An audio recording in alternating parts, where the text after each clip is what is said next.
Un homme issu de la pauvreté qui a surmonté l'ignorance et les obstacles grâce à une soif insatiable d'apprendre. Voici l'histoire d'un autodidacte devenu 16e président des États-Unis et l'un des plus grands leaders de ce monde. Son nom est Abraham Lincoln. Aujourd'hui, c'est un jour pas comme les autres parce que nous allons donner la biographie d'un autodidacte parmi les 100 personnes que Kurt Simon a citées dans son livre. C'est la première personne qui est Abraham Lincoln. Pour ceux qui ont besoin du livre, n'hésitez pas à contacter moi. Ce livre est disponible actuellement à 26 000 francs seulement. Mais d'ici le 4 avril 2025, le livre passera à 120 000 francs CFA. Donc, ceux qui veulent, n'hésitez pas à contacter moi et vous l'aurez où que vous soyez. Sur ce, poursuivons. Abraham Lincoln a vécu une jeunesse dans la pauvreté, mais une soif d'apprendre. Abraham Lincoln est né le 12 février 1809 dans une cabane en bois de Kentucky.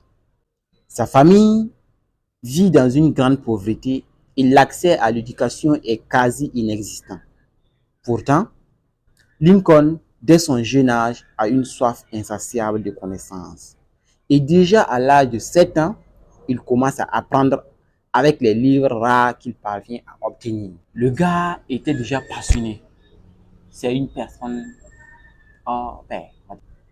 Il a appris les bases de mathématiques, la lecture et l'écriture. Mais il n'a jamais fréquenté l'école plus de quelques mois au total. Ses études formelles étaient donc très limitées. Ça veut dire que le gars n'a pas fait primaire, secondaire, université. Vous voyez un peu? Bien que l'école formelle lui était inaccessible, Lincoln est devenu un autodidacte exceptionnel. Il a appris la géométrie, la trigonométrie et même le droit. Il a étudié des livres comme Elements Geometric and Trigonometry de John Bonniclastle. Je crois, hein, c'est comme ça. Et il les appliquait à des problèmes concrets. Il dessinait des figures géométriques dans la poussière ou sur du bois pour comprendre la trigonométrie. Sa passion pour l'apprentissage l'a poussé à étudier seul, mais aussi à analyser, à comprendre, à résoudre des problèmes qui l'aidaient dans sa vie quotidienne. Le début d'une carrière en dépit de toutes les difficultés. À l'âge de 21 ans, Lincoln quitte la ferme pour tenter sa chance à New Salem. Il commence comme étant marchand dans une épicerie, mais son désir d'apprendre était plus fort que tout. Il étudie la loi par lui-même, lit des ouvrages juridiques et commence à passer des examens pour devenir avocat. En 1836, après seulement un an d'études juridiques autodidactes, Lincoln devient avocat. En seulement un an, Abraham Lincoln se lance donc en politique. En 1834, Abraham Lincoln rentre en politique. Après avoir été élu à l'Assemblée législative de l'Illinois, il devient rapidement un homme influent et surtout grâce à ses connaissances profondes en droit et en logique acquis par lui-même. Quel intellectuel alors! Et c'est ainsi qu'Abraham poursuivit sa carrière politique et devint en 1860 le président des États-Unis. Son succès est donc l'exemple palpable de la puissance de l'auto-éducation. Arrivé au pouvoir, Abraham Lincoln a été confronté à deux problèmes.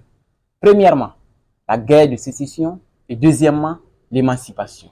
En 1863, qu'il signa la proclamation d'émancipation, abolissant ainsi l'esclavage dans les États du Sud. L'héritage de Lincoln, un personnage inspirant pour les générations à venir. Alors que la guerre touchait à sa fin, Lincoln assiste à une pièce au théâtre Ford. C'est là qu'un acteur sudique, John Wilkes Booth, lui tire une balle dans la tête. Le lendemain, Abraham Lincoln s'éteint. L'Amérique est en deuil. Mais son héritage, lui, demeure éternel.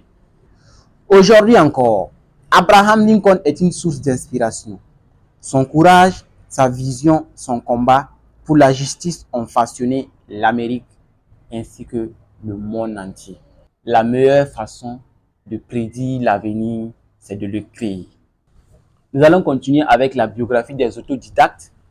Et quand nous aurons fini avec la biographie des autodidactes, nous allons nous attarder maintenant sur les témoignages que Simon Ouédraogo a donnés, ainsi que les choses qui sont essentielles à comprendre. Alors, dis-moi en commentaire la partie qui t'a le plus marqué. Si tu as des éléments que je n'ai pas mentionnés dans la vidéo, n'hésite pas, écris-moi en commentaire. Ça serait avec un plaisir immense et incommensurable que je te répondrai. Merci beaucoup et n'hésite pas à t'abonner. On est ensemble. L'architecte du succès vous dit merci beaucoup et rendez-vous pour le grand résumé le samedi. Un pied à l'école, un pied à le business. Toujours. Merci.